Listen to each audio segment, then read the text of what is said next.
Sa mga litratong kuha kang Mobo MDRRMO, mahiling ang nakatiulob na tricycle matapos na mahulog sa gilid tinampong South kang Barangay Poblasyon Mobo, Masbate City. Pasado alas 6 ning banggi kang Martes, Nobyembre 15.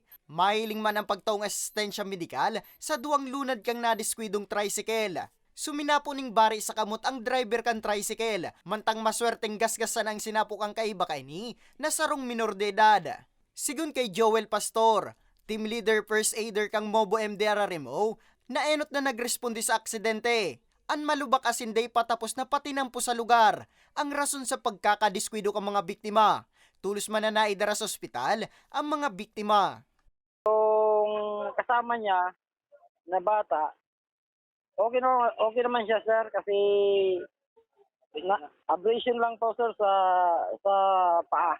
November 15 lang sir ay 5 aksidente simula alas 6 hanggang alas 12 ng madaling araw. Aminado man si Pastor, nakadakol sindang pigre-responde ang diskwido sa tinampuka dahil daw sa sindang banwaan.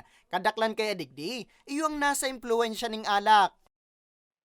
Problema sir sa minsan sa kalsada kasi hindi pa tapos yung mga kalsada dito sa amin. Yung road widening nila hindi pa tapos. Number 1 yan sir. Pangalawa, street light. Tapos pangatlo, yung mga mga asong dala. Pang-apat, karamihan talaga namin sir na respondihan mga lasing talaga.